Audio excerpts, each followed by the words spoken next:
Welcome back. जीत की सोच में हम बात कर रहे हैं चैंपियंस ट्रॉफी पर, और ब्रेक पर जाने से पहले भारतीय सहाफ़ी विक्रांत गुप्ता साहब हमारे साथ मौजूद थे, लेकिन अभी हमारे साथ मौजूद हैं हमारा स्पोर्ट्स एनालिस्ट का एक ज़बरदस्त पैनल, शुएब जट साहब और हसनैन लियाकत साहब हमारे साथ मौजूद हैं।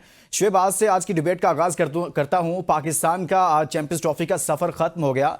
रावलपिंडी क्रिकेट स्टेडियम में आज बारिश होती रही, पाकिस्तान का आखिरी मैच नहीं हो सका, और खुदा करके बारिश की वजह से पाकिस्तान को 1 पॉइंट मिल गया है। लेकिन सवाल मेरा यह है सर कि अब सब कुछ हो गया, मेजबान मुल्क बाहर हो गया चैंपियंस ट्रॉफी से, और दिफाई चैंपियन यानी कि पाकिस्तान जो 2017 में जीता था वो बाहर हुआ है। लेकिन इस शिकस्त का, इस बुरी परफॉर्मेंस का जो भी जिम्मेदार है उसके साथ क्या होना चाहिए, और क्या उसको जो प्लेयर्स हैं उनके साथ क्या होना चाहिए, मैनेजमेंट में जो लोग हैं उनके साथ क्या होना चाहिए, और कुछ होगा भी या नहीं? देखिए, इस सफर को हम कह सकते हैं कि ये सफर जो है वो अफसोसनाक खत्म हुआ, ये सफर जो है वो शर्मनाक खत्म हुआ, ये सफर जो है वो तशवीशनाक खत्म हुआ। और अल्फाज तो यकीन तौर पे ना आपके पास होंगे ना मेरे पास होंगे कि हम कौम का दर्द बयान कर सके, कौम की तकलीफ बयान कर सके। लेकिन हकीकत ये है कि ये पाकिस्तान का स्याह दिन था, पाकिस्तान क्रिकेट का ये स्याह दिन था। जिस दिन आप जिस इवेंट के डिफेंडिंग चैंपियन थे, जिस इवेंट के आप जो है वो बेहतरीन किस्म के जो है वो तैयारी करनी चाहिए थी, आपने कुछ तैयारी नहीं की थी। लेकिन उसके बाद जो है वो यहाँ पे ये तो मामला हुए कि आप जो है ना वो किसी तौर पे भी दुनिया में अब आपको सीरियसली लिया जाएगा जिस तरह की आपने क्रिकेट खेली है। जहां तक आप ये बात करते हैं कि इनके खिलाफ एक्शन क्या होगा या होना है या नहीं होना, तो मुझे ऐसा लगता है कि सिर्फ जो है वो गिमिक्स किए जाएंगे।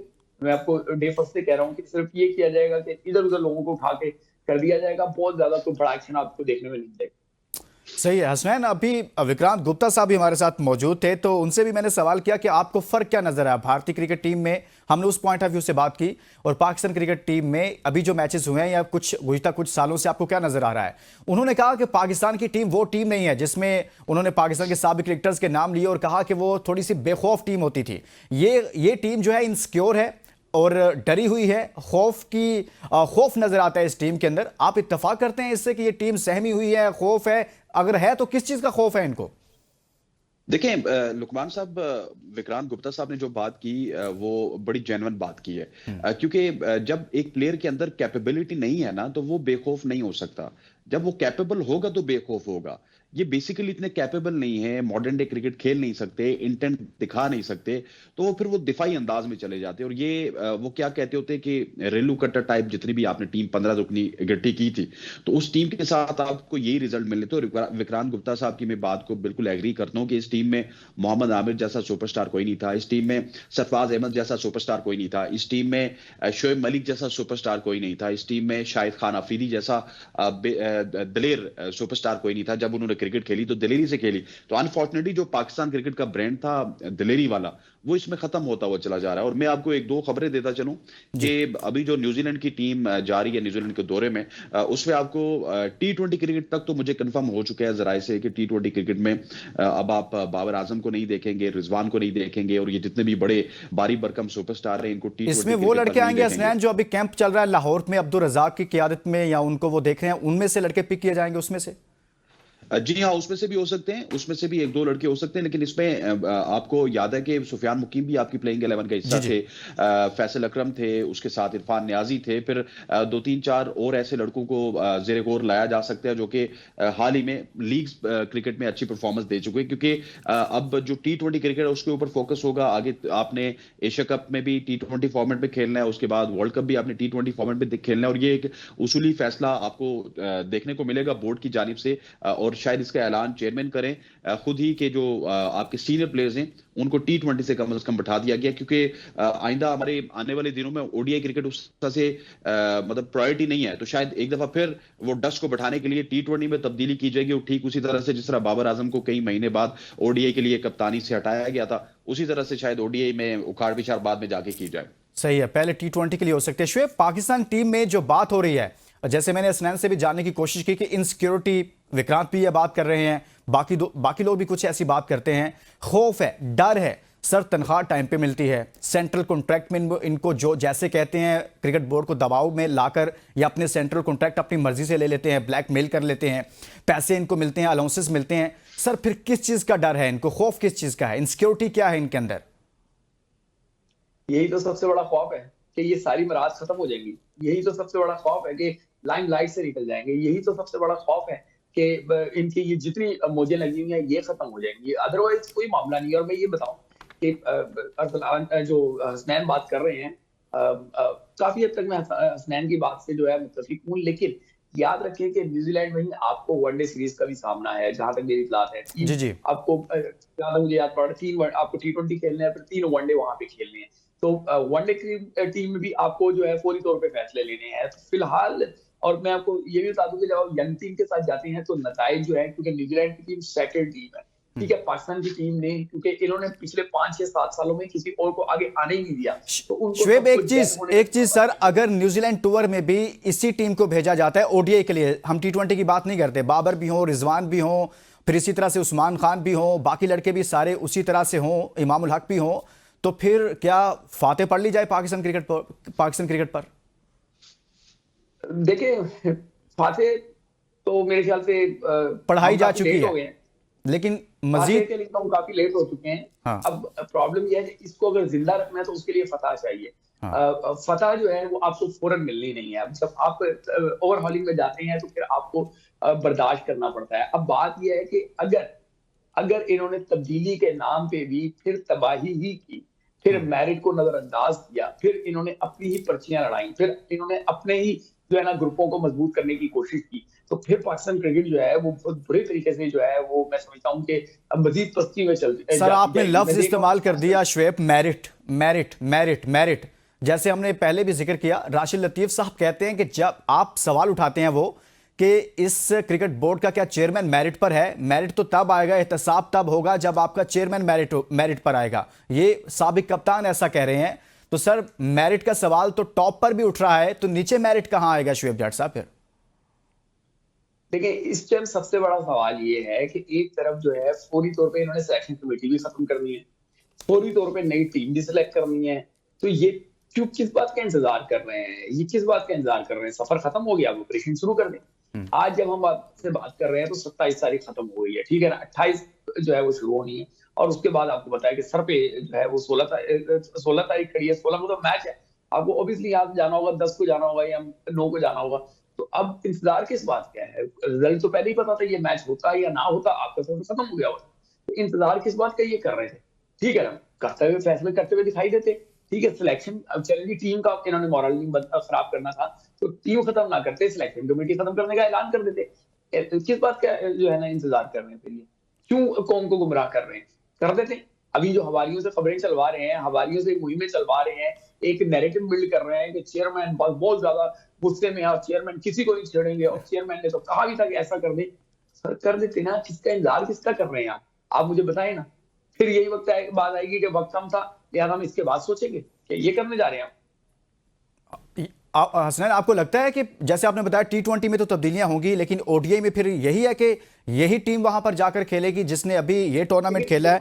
हाँ लुकमान जी शुएब, मैं हसनैन से, अगर आप मुझे इजाजत दें, इसमें थोड़ा सा हसनैन से मैं भी सवाल ऐड करूं कि हसनैन, आप ये ज़ाहिर स्टेडियम जा रहे हैं, आप मुझसे ज्यादा बाखबर होंगे, ये बताएं ना कि जो तब्दीलियां होने जा रही हैं कौन कर रहा है? जब सिलेक्शन कमेटी है नहीं तो चेयरमैन अब क्या चीफ सिलेक्टर भी बन गए? देखिए, आज रावलपिंडी क्रिकेट स्टेडियम में मैंने एक शख्स के ऊपर नजर डाली थी, जनाब वहाब रियाज के ऊपर, तो वहां पे बड़े सूटेड बूटेड होके खड़े थे, और आपको पता है कि तमाम तर मेंटोर्स को लाने में वहाब रियाज का कितना बड़ा रोल है। तमाम तर जो डिक्टेशन होती है मोहसिन नकवी साहब पे, वो वहाब रियाज ही करते हैं। सो हो सकता है कि वही पीछे बैठ के कुछ ना कुछ गाइडलाइन देते हो उनको। लेकिन मैं एक छोटी सी खबर और देता चलूं, शुएब जट साहब को शायद अंदाजा भी होगा, लुकमान आपको भी अंदाजा होगा कि ये जो मेंटोर्स थे ना, जिनकी हम 50-50 लाख रुपए सैलरीज की बात कर रहे थे, तो आज मुझे ये खबर भी मिली है कि मेंटोर्स के साथ भी पाकिस्तान क्रिकेट बोर्ड के कुछ ताल्लुकात इतने ज्यादा अच्छे नहीं है। आखिरी दफा जो उनको 50-50 लाख रुपया मिला था वो रावलपिंडी में अक्टूबर में जिस टूर्नामेंट में लुकमान साहब जिसके फाइनल में आप भी गए थे, उस टूर्नामेंट के बाद उनको आज तक फीस नहीं मिली, और अब बोर्ड ये चाहता है कि किसी तरह से, वो इसलिए मिल गया था क्योंकि मैं गया था ना वहां पर, उनकी फीस को रीनिगोशिएट किया जाए, लेकिन तमाम तर मेंटोर्स चाहते नहीं। और इसी वजह से शोएब मलिक साहब एक गाना गाते हुए भी नजर आए हाल ही में कि दिल के अरमा आंसू में बह गया, और वो शायद गाना किसी को सुना रहे थे, और तमाम तर मेंटोर्स इस वक्त बड़े टीवी चैनल पे बैठ के टीम के ऊपर भी खुली तनकीद कर रहे हैं, सिलेक्टर्स के ऊपर भी खुली तनकीद कर रहे हैं। उसके पीछे यही मुराकात है कि वो कह रहे हैं कि जो कमिटमेंट हमारे साथ की गई थी वो पूरी करें। और इस वक्त मुझे लगता है कि मेंटोर्स भी एक तरफ हैं, आकिब जावेद के ऊपर अब सहारा नहीं कर सकते, तो फिर तमाम तरह डोरे एक बार फिर वहाब रियाज के हाथों में, वही शायद सारे फैसले करेंगे और वही डिक्टेट पीछे से करने के काबिल है चेयरमैन क्रिकेट बोर्ड को। शुएब जाट साहब, इसको थोड़ा सा आसान करते हैं कि चेयरमैन पीसीबी मोहसिन नकवी हो या साथ में वहाब रियाज उनके एडवाइजर के तौर पर काम कर रहे हो, या जैसे भी जिस सूरत में भी हैं उनसे वो मुशावरत करते हैं। सर, इनके पास पाकिस्तान की क्रिकेट की बागडोर है, महफूज है पाकिस्तान का मुस्तकबिल क्रिकेट में? बात यह है कि हसनैन की सादगी में भी कुर्बान जाने को दिल चाहता है। वहाब रियाज के हाथ से डोरे निकली कब? खुद तो डोरे उन्हीं के हाथ में। मैं आपके ही प्रोग्राम में ये बात कर चुका हूँ कि भाई जो कंट्रोल है, कंट्रोल तो कहीं और है। बाकी तो पपेट है, बाकी तो सिर्फ तनख्वाही लेने के लिए बैठे हुए हैं, बाकी तो सिर्फ जो है वो जो दो क्रिकेट बोर्ड कहने वो रटे रटाए बयान देने के लिए बैठे हुए हैं। आई डोंट थिंक सो कि बहुत ज्यादा कोई तब्दीली होने जा रही है। और ये बहुत वैलिड सवाल है कि अगर सिलेक्शन कमेटी आप खत्म कर रहे हैं तो नई सिलेक्शन कमेटी बनी नहीं है, उससे पहले ये कैसे पता चल गया कि जी कौन सी T20 की टीम सिलेक्ट हो रही है? इसका मतलब है कि बात यही होना है कि एक मरतबा फिर आप कौम को बेवकूफ बनाएंगे। पहले से जो आपने प्लान बनाया हुआ है, आप वही बंदे जो है वो टीम सिलेक्ट करेंगे, एक नई पपेट को लाया जाएगा, उसको कहा जाएगा ये आपकी नई सिलेक्शन कमेटी है, उनको वो टीम संभाली जाएगी और वो भाई साहब चौड़े होकर बैठेंगे और कहेंगे जी हमने ये टीम सिलेक्ट किया। तो शुएब जाट साहब, एक नई चीज भी मार्केट में आई है सर, एक नई चीज भी मार्केट में आई है, वो ये है जहां चेयरमैन पीसीबी के बारे में मार्केट में कुछ नई चीजें ऐड की गई कि उनका काम तो सिर्फ स्टेडियम बनाना है, उन्होंने तो कहा था चेंजेस कर लें।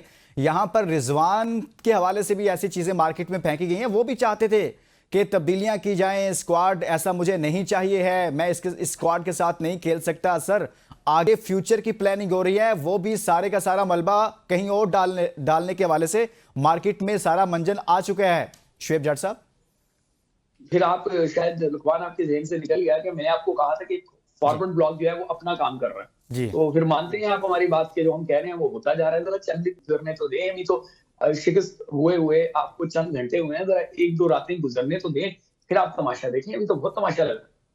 अच्छा, जो पीआर कंपनियां हैं, प्लेयर्स एजेंट कंपनियां हैं सर, जो हमेशा ही हर आईसीसी का टूर्नामेंट हारने के बाद, तकरीबन कोई लास्ट 7 आईसीसी के टूर्नामेंट्स हैं जिनमें T20 वर्ल्ड कप है, ODI वर्ल्ड कप है और अभी चैंपियंस ट्रॉफी भी है, 6 से 7 बनते हैं, इनमें पाकिस्तान इन्हीं प्लेयर्स के साथ खेलता रहा है, सिर्फ 19-20 का फर्क रहा है, तब्दीलियां हुई हैं। तो फिर आप क्या समझते हैं कि ये प्लेयर्स एजेंट कंपनियां और पीआर कंपनियां दोबारा से मुतहरिक हो चुकी हैं इनको दोबारा से टीम में रखने के हवाले से? सर, मामला ये है कि पाकिस्तान की क्रिकेट बहुत ज्यादा एजेंट्स के कंट्रोल में नहीं है, बहुत ज्यादा यहाँ पे एजेंट नहीं है। यहाँ पे 2 एजेंट हैं जिनके कंट्रोल में है पाकिस्तान की क्रिकेट, और इसके अलावा जो फ्रेंचाइजीज हैं उनके कुछ लोग हैं जिनके कंट्रोल में है पाकिस्तान क्रिकेट, और ये एक पूरा नेक्सस बना हुआ है। इस नेक्सस ने पाकिस्तान क्रिकेट को बहुत बुरे तरीके से जकड़ दिया है। ये बिल्कुल ऑक्टोपस की तरह है जो जकड़ते जा रहे हैं और बिल्कुल जकड़ रहे हैं पाकिस्तान क्रिकेट को। और जोंकें जो खून चूस रही हैं, गिद्ध हैं जो इस लास्ट को नोच रही हैं। अनफॉर्चुनेटली मुझे ये लफ्ज इस्तेमाल करना पड़ेगा क्योंकि जो परफॉर्मेंस है वो जिंदा टीमों की तो परफॉर्मेंस है नहीं। तो इसलिए मैं कह रहा हूँ कि 1-2 रातें गुजरने दें, आप जरा देखिएगा कैसा कैसा तमाशा लगेगा। पाकिस्तान में क्रिकेट में सबसे बड़ा मामला जो होता है ना, वो होता है जराए। हर बंदा खुद खबर देता है और फिर वो फोन बंद करते हुए कह देता है यार जरा जराए से चला। काफी खबर दे रहा होता है, वो खबर गलत नहीं दे रहा होता, लेकिन उसको बताने वाला, उसको फीड करने वाला जब फोन बंद कर रहा होता है वो कहता है जराए से चला दीजिएगा। सर, उसने जहाज में बैठ के सफर भी तो करना है ना, उसमें जहाज में बैठ के दुबई जाना होता है, उसने सर जहाज़ों में सफ़र करना होता है, उसने चेयरमैन पीसीबी के दाएं बाएं रहना होता है, उसने सर थोड़ा सा प्रोटोकॉल भी तो लेना होता है ना, उसने कज़ाफ़ी स्टेडियम में बगैर चेक एंड बैलेंस के जाना होता है। सर, ये सारी चीज़ें भी तो करनी होती है ना, फिर ज़राए तो ऐड करने हैं ना, इस तरह की चीज़ें तो करनी पड़ती हैं। ये तो आप ऑफिशियल जराए की बात कर रहे हैं ना, अभी प्लेयर्स के जराए भी हैं सर। हाँ, समझ आई बात? मैं आपको गोल मोल अल्फाज में सारी बात कह गया हूँ कि बस फोन बंद करते हुए कहा जाता है कि मेरा नाम ना है, जराए से चला जाए। सही है, और फिर वो चल जाती है। अच्छा हसनैन, मैंने जो सवाल किया था ना शुएब से कि जो पीआर कंपनियां हैं या प्लेयर्स एजेंट कंपनियां हैं, उनका पाकिस्तान की क्रिकेट में बड़ा किरदार रहा है, स्पेशली इन सालों में, यानी कि जो गुज़श्ता हमारे 4 से 5 साल गुजरे हैं जिसमें हमारी बद से बदतरीन परफॉर्मेंस हो, हम टूर्नामेंट के पहले राउंड में बाहर हो जाएं, हमारे प्लेयर्स कुछ ना करें, हमारे बॉलर्स कुछ ना करें, हमारे कैप्टन कुछ ना करें, इनकी आपस में लड़ाइयां हों, फसाद, आपस में एक कह लें कि फसाद बर्पा किया हो टीम के अंदर, लेकिन उसके बावजूद सिलेक्टर्स चेंज होते हैं। जैसे शुएब ने कहा कि पिछले 5 से 6 सालों में हमारे 25-26 सिलेक्टर्स के सिलेक्शन कमेटी के मेंबर चेंज हो गए, लेकिन वो प्लेस एजेंट कंपनियां या फिर जो पीआर कंपनियां हैं सर, वो इतनी ताकतवर हैं कि वो इनके लिए इतना काम करती हैं कि वो इनको ड्रॉप नहीं होने देती। अब मुतहरिक हो गई हैं वो। देखें, ये बड़ा मिलियन डॉलर क्वेश्चन है पीआर कंपनीज के हवाले से भी। और जो सिलेक्टर्स की आपने बात की, यहाँ पे तो एक सिलेक्टर ऐसे होते थे जिनको बाबर आजम फोन करके कहा करते थे कि इस प्लेयर को सिलेक्ट कर लें, इसको ड्रॉप कर लें। एक सिलेक्टर नहीं, कई सिलेक्टर्स ऐसे हैं कि जिनको फोन करके कहा जाता था कि इस प्लेयर को सिलेक्ट करें, इसको ड्रॉप करें, और उस सिलेक्टर के पास जिस प्लेयर को ड्रॉप करता था उसको जवाब देने के लिए कुछ भी नहीं होता था। पीआर कंपनीज का सर बड़ा सिंपल काम है। पीआर कंपनीज कल से या परसों से आप देखेंगे या अभी चंद घंटों में देखेंगे, बाबर आजम की जो सेंचुरीज हैं वो सर मैं अभी देख रहा हूं, मैंने इसीलिए आपसे सवाल रखा है। मैंने गुज़िश्ता कोई 4-5 घंटे से बहुत सारी पोस्ट ऐसी देख चुका हूं रिजवान से मुतल्लिक भी, बाबर आजम से मुतल्लिक भी, बाबर साहब की कवर ड्राइव से मुतल्लिक, और उनकी सिलेक्शन कमेटी में रिजवान साहब का जो किरदार है, इसीलिए मैंने ये सवाल रखा है कि आप फिर ये बचा लेंगे इन सबको। हाँ, ये देखें ना, अभी तो इनिशियल स्टेज पे आपकी कोई क्रिकेट से ज्यादा वाबस्तगी रखते हैं तो आपके सामने तो आ गया। अब ये वायरल होना स्टार्ट हो जाएंगी और सारे लोग फिर टॉक अबाउट के देखो यार, बाबर की तो 70 की एवरेज है जीत में और हार में, उसकी 20 की एवरेज है, बाकी टीम सारी नकारा है। रिजवान की तो ये एवरेज है, बाकी टीम सारी नकारा है। और उसके बाद एक और काम होगा सर, कहते हैं उनकी एक कवर ड्राइव पे 10 टूर्नामेंट कुर्बान। हाँ, ऐसे ही है, ऐसे ही है। मैं तो जब से ना वो मॉर्निंग शो में गया हूं तो थोड़ा सा बच गया हूं। आप और शोएब जट साहब की भी खैर नहीं है, आप ट्विटर बहुत यूज करते हैं। तो मैं किसी जमाने में जब ट्विटर यूज करता था तो नीचे गाली ब्रिगेड मेरे घर में किसी बंदे को नहीं बख्शती थी, और शोएब साहब के साथ भी ऐसे ही होता था। तो अब ये वाला सिलसिला स्टार्ट होगा अगले चंद घंटों में ये। लेकिन ये प्रेशर टैक्टिक्स है। मैं बड़े बावसूख, वो जराए की बात शोएब भाई ने की तो मैं बड़े बावसूख जराए से कह रहा हूं कि कुछ लोगों की छुट्टी होने वाली है और ये बारी बरकम लोग हैं। हाँ, एक बात मैं बिल्कुल कंफर्म नहीं कर रहा। मैंने जब जराए से पूछा कि आप किस तरह से मतलब इनको पक्का छुट्टी देंगे, तो उन्होंने कहा नहीं, ये तो हम नहीं बता सकते, लेकिन for some stage, for some reasons हम देखना, मतलब अगले 1-2 दिन में कुछ बड़े चेंज देखेंगे। लेकिन शुएब एक ही प्रोग्राम में एक दिन उन्होंने कहा था कि चेंजेस ऐसी होंगी कि आगे पीएसएल है, वहां पर कुछ कवर ड्राइव्स मारेंगे, वहां पर कोई कप्तानी अच्छी कर देगा और फिर दोबारा से वही काम शुरू हो जाएगा और वो वापस आ जाएंगे अगर उनको कहीं न्यूजीलैंड के अगेंस्ट रेस्ट दिया गया तो। यानी कि इस तरह की कुछ सर्जरी हो सकती है।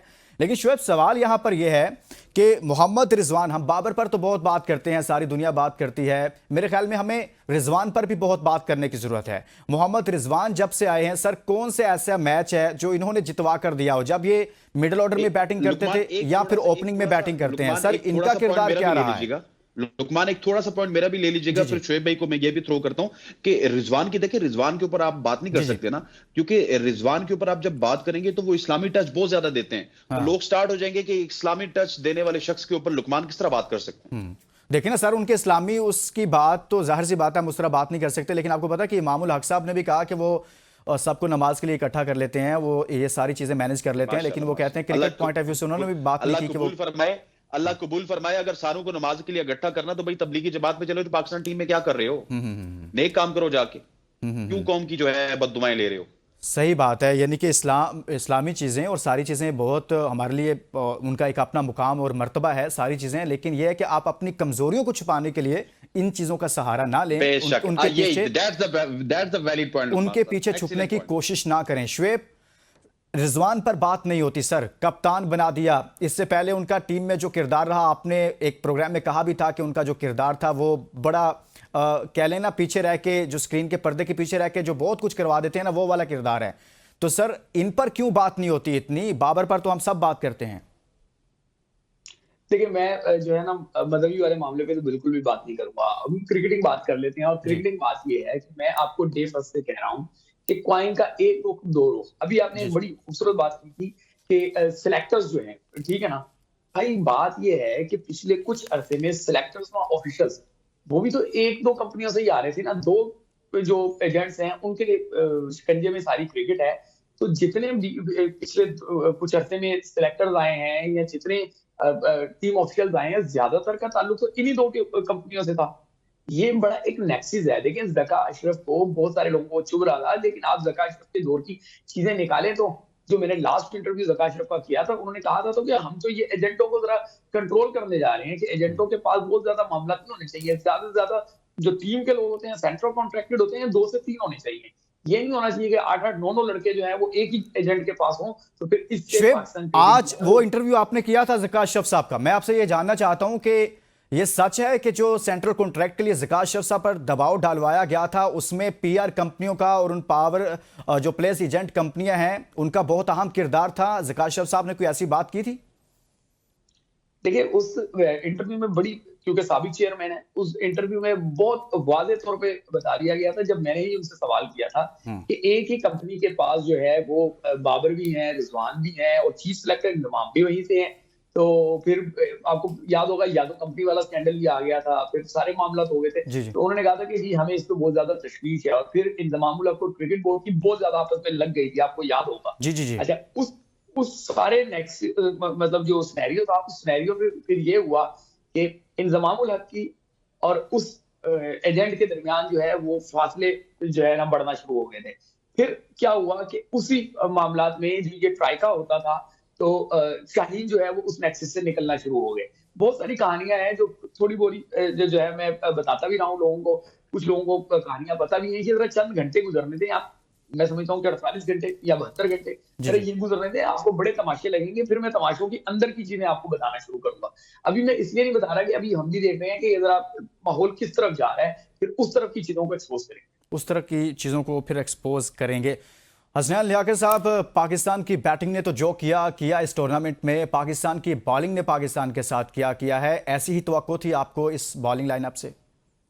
देखें, मैं तो शुरू दिन से कह रहा हूं कि ये बॉलिंग लाइनअप मोर और लेस लाहौर कलंदर का बॉलिंग लाइनअप था, क्योंकि इसमें शाहीन शाह अफरीदी भी थे, हारिस रऊफ भी थे, और किसी जमाने में आपको याद होगा कि जमान खान को बहुत ज्यादा रेट किया जाता था। और वो जो बात है ना फ्रेंचाइजेस के नेक्सस की, तो सबसे बड़ा नेक्सस तो लाहौर कलंदर ने क्रिएट किया हुआ है, क्योंकि वो उसी 2 किलोमीटर के एरिया में है। जैसे 2 किलोमीटर के एरिया में पाकिस्तान क्रिकेट बोर्ड है, वहीं पे लाहौर कलंदर के फ्रेंचाइज है। फिर उनके बहुत सारे प्लेयर्स पाकिस्तान क्रिकेट बोर्ड में रहे हैं। अब्दुल्ला शफीक का ताल्लुक उसी फ्रेंचाइज से था, किसी जमाने में कामरान गुलाम उसी फ्रेंचाइज से खेले थे। अब 3-3 बॉलर्स उनके खेलते रहे, और अभी भी 2 बॉलर आप देखिए ना यार।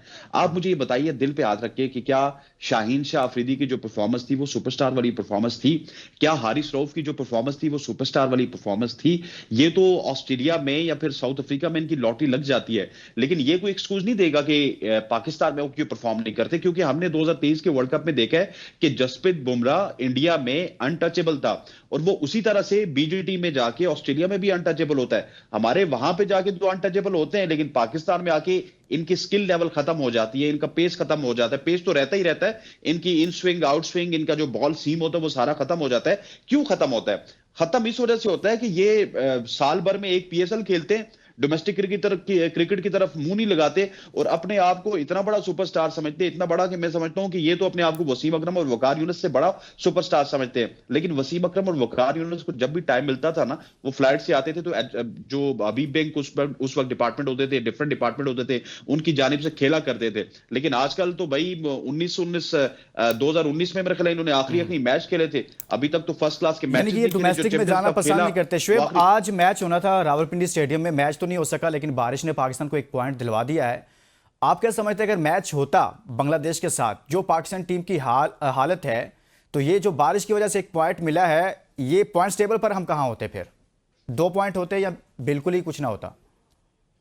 देखिए, बारिश आपको पता है जब भी आई है बारिश ने पाकिस्तान का साथ ही दिया है। आपको याद होगा एक वर्ल्ड कप में जनूबी अफ्रीका और जिम्बाब्वे का मैच लगा लें, वहां पे भी बारिश हुई, या 1992 के वर्ल्ड कप में बारिश हुई, उसने गेम पलटा, और बहुत सारे इवेंट्स ऐसे हैं। तो इस बारिश ने पाकिस्तान की इज्जत बचा ली। मैं बिल्कुल सादत से बात में ये कहूंगा कि पाकिस्तान की इज्जत बचाने में बाराने रहमत को ही आना पड़ा। बाराने रहमत बरसी तो आपकी इज्जत बची, वरना आपकी इज्जत नहीं बचनी थी। ये मैं आपको बता दूं, जितनी मर्जी सुल्तान रही की तरह बढ़ के मार लें आप, यदि अगर मैच हो जाता तो पाकिस्तान ये कर देता था, पाकिस्तान वो कर देता।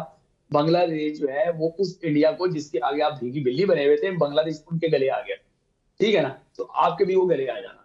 मैं आपको ये बड़ी उससे बता सकता हूँ। और इसी रावलपिंडी में वो आपको हरा कर गए हुए थे लॉन्गर फॉर्मेट में, तो ये तो शॉर्टर फॉर्मेट था, इसमें क्यों नहीं वो आपको जो है ना हरा सकते थे?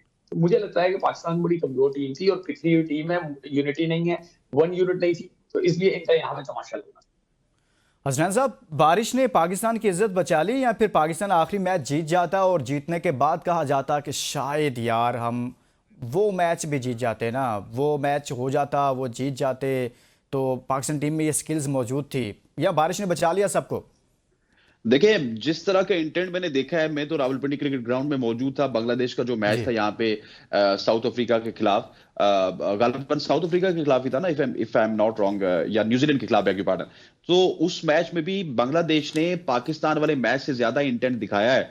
और आज रावलपिंडी की पिच पे अगर ये मैच हो जाता तो मैं ये तो नहीं कहूंगा कि पाकिस्तान को फायदा होता या नुकसान होता, लेकिन पाकिस्तान मजीद एक्सपोज होता। उसकी वजह ये थी कि मैच चाहे जिस भी फेवर में जाता, और इसको हम यहाँ पे बैठ के प्रेडिक्ट कर देंगे कि पाकिस्तान हारता या बांग्लादेश हारता, लेकिन ये मैच इतना कड़ाकेदार होता कि जिस तरह लगता कि दो लेवल की टीमें खेल रही हैं, क्योंकि बांग्लादेश का लेवल और पाकिस्तान का लेवल अब ऑलमोस्ट बराबर हो चुका है। और अब एशिया में अगर कोई तीसरी तगड़ी टीम मुझे नजर आती है श्रीलंका और इंडिया के बाद, वो मुझे अफगानिस्तान नजर आती है।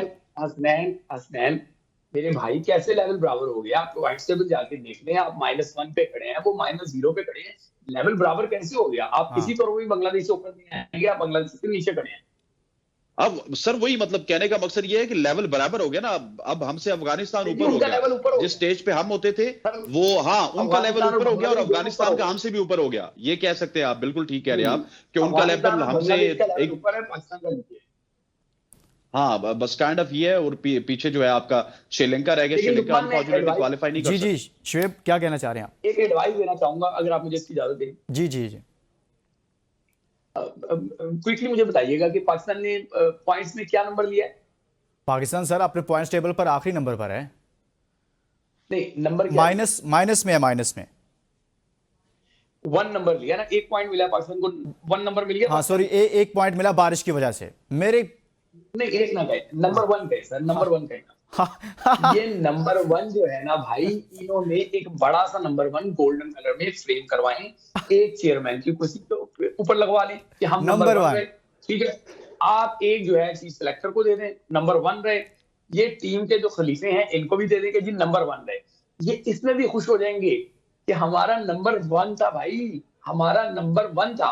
अगर इंग्लैंड मैच हार गया, सही है, तो फिर आप देखिएगा कि ये किस तरीके से वावेला मचाएंगे कि देखिए वो इंग्लैंड बाहर हो गया, हम तो फिर नंबर 1, हम तो नंबर 1 थे भाई, तो हो ही गया। वो कहेंगे इंग्लैंड थे, एक मैच भी नहीं जीत सका, हमारा तो फिर नंबर 1। समझ रहे हैं? ये नंबर 1 भी आपको जो है ना इतनी मरतबा सुनना पड़ेगा कि आप सर पकड़ के बैठ जाएंगे। यही सुनने को मिलेगा कि इंग्लैंड जैसी टीम जो है, ठीक है, वो उसके साथ क्या हुआ। तो यही आपको आगे आने वाले दिनों में यही मंजर बेचा जाएगा, यही तमाशा लगेगा। ये तमाशे लगेंगे। हसनैन, कितनी शर्मिंदगी की बात है कि जिस मुल्क में ये टूर्नामेंट हो रहा है, मेज़बान मुल्क है, इतने सालों के बाद आईसीसी का उस मुल्क में इवेंट हो रहा था और उस मुल्क की यानी कि मेज़बान टीम बाहर हो चुकी है। क्या लग रहा है आपको बतौर पाकिस्तानी? आप अपनी क्रिकेट को देखते हैं, माजी की क्रिकेट को देखते हैं, आज के हालात को देखते हैं, और कितना चाम था, कितनी हेडलाइंस बन रही थी, कितनी डिबेट थी, कितनी डिस्कशन थी इस पर। हम स्टेडियम बना रहे हैं, हम फलां कर रहे हैं, हम भारत को पाकिस्तान ला रहे हैं, भारत नहीं आ रहा तो हम नहीं जाएंगे, क्या क्या कुछ नहीं हो रहा था यहाँ पर। लेकिन हमने रिजल्ट क्या दिया? नंबर 1 पर आए हैं हम, वो नंबर 1 जो आखिर में नंबर 1 है, जिसकी शुएब ने डेफिनेशन की है। देखिए, इसमें और भी बहुत सारे एजाज हैं। एक तो ये है कि हम सबसे पहले माशाल्लाह से इवेंट से बाहर होने वाली टीम बने, फिर हमारे पास 1 पॉइंट है, और फिर हमारे बाद अब हमें ये भी एजाज हासिल है कि बांग्लादेश और इंग्लैंड भी हमारा साथ देने के लिए वहां पे मौजूद हैं। अब देखते हैं कि चौथी टीम कौन सी होगी, और ये बिल्कुल मंजर भेजा जा सकता है इंग्लैंड वाला जो शोएब भाई बात कर रहे हैं। लेकिन देखिए, दुख तो मुझे भी है, आपको भी है, शोएब साहब को भी है, पूरी कौम को भी है। लेकिन जो मैं कल हालात देख के आया हूँ टीम होटल में, टीम के खिलाड़ियों का, भाई उनको तो परवाह ही नहीं है। वो चिल आउट कर रहे हैं भाई, चिल आउट कर रहे हैं, और वो इस तरह से घूम रहे हैं जिस तरह से उन्होंने चैंपियंस ट्रॉफी के फाइनल के लिए तो सर उनको करना चाहिए ना, उनके पीछे प्लेयर्स एजेंट कंपनियां हैं, उनके पीछे पीआर कंपनियां हैं, उनके साथ उनके कॉन्ट्रैक्ट हैं, मुआहदे हैं, वो टेंशन लेगी उनकी, और वो उनको टेंशन से निकालेंगे। उनको टेंशन लेने की क्या जरूरत है? टेंशन लेंगे आप, शुएब जट, पाकिस्तानी अवाम, क्रिकेट फैंस, उसके लिए परेशानी है, या फिर वो थोड़ा सा डिसऑर्डर हुआ है, उनको मसला नहीं है। हसनैन, लुकमान साहब, मैं एक बात आपको बताऊं, हाँ, ये जो पीआर कंपनीज है ना, ये जो बहुत बढ़ चढ़ के इनके कॉन्ट्रैक्ट्स करवाती हैं 3rd क्लास कैनेडियन लीग में, 3rd क्लास बांग्लादेशी लीग में, आपकी अगर परफॉर्मेंस ऐसी रही ना तो आपको बांग्लादेश की सेकंड टियर लीग या फिर कनाडा की सेकंड टियर लीग भी नहीं उठाएगी।